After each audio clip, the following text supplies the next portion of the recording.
Perkenalkan, namaku Lisa. Aku terlahir di sebuah kampung yang mayoritas penduduknya pada merantau. Umurku saat ini 22 tahun. Aku masih sendiri atau belum punya pasangan.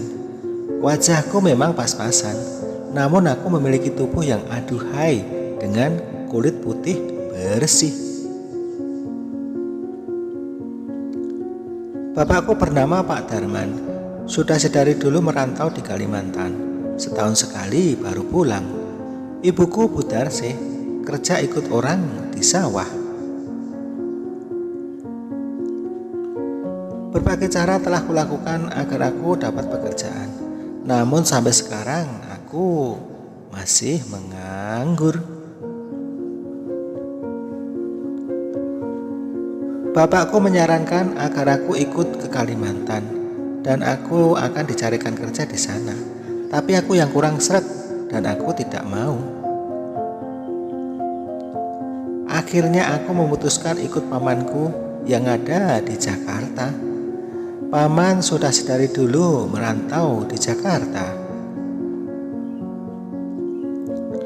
Waktu pertama kali datang ke Jakarta, aku ikut tinggal di rumah paman. Namun karena sering ditinggal sendirian, aku merasa bosan dan kesepian. Akhirnya aku pun pergi dan memutuskan mencari kos-kosan di tempat lain, di daerah sekitar Blok M. Di dalam kesendirianku saat itu, aku mencoba untuk belajar hidup mandiri. Namun di tengah aku mencoba berdikari, tidak tahu apa yang terjadi pada diriku. Aku malah jatuh hati pada pria yang tidak aku kenal. Saat itu perkenalanku terjadi secara kebetulan. Laki-laki itu bernama Reza. Dan ketika aku telah mengenalnya, entah mengapa aku merasa getaran hati yang begitu kuat terhadapnya. Aku merasakan kalau aku telah jatuh hati padanya. Padahal perkenalan kami baru sebentar. Mungkin karena setiap hari dia lewat di depan kosku. Itu yang membuatku jadi penasaran. Pasalnya dia kerap kali melemparkan senyuman padaku. Bahkan aku tidak sadar kalau aku juga membalas senyuman itu.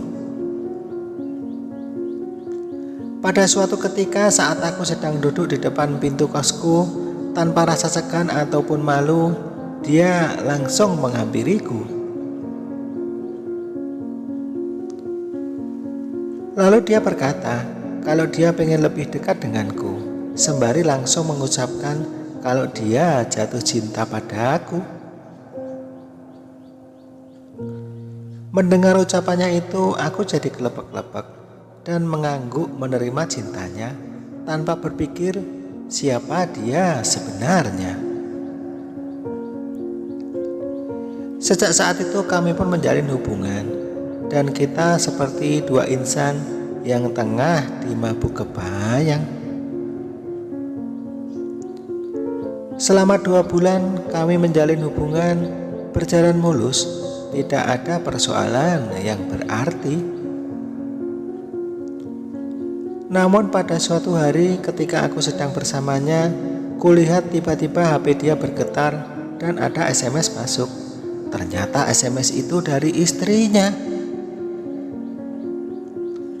Saat itu juga aku merasa tidak percaya.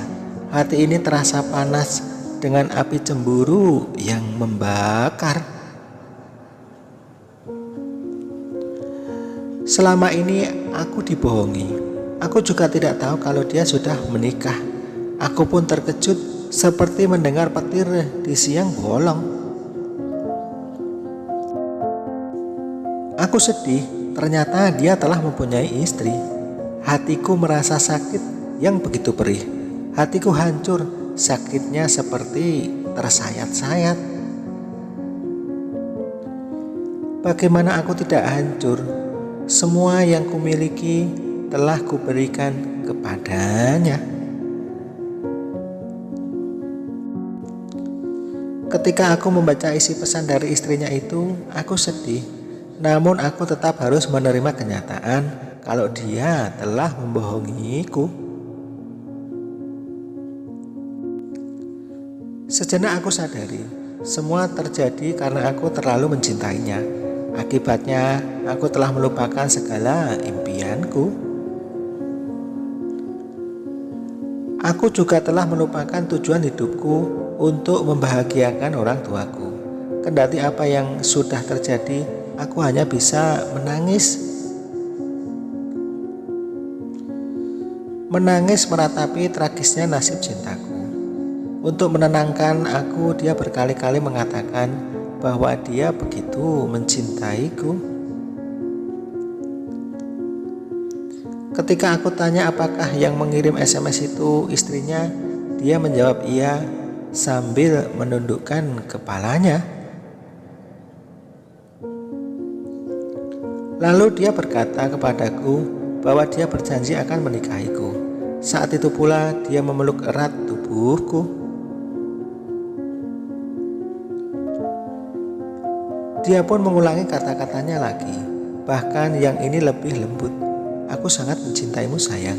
Aku akan menikahimu. Padahal sampai saat ini ucapannya itu tidak pernah terbukti.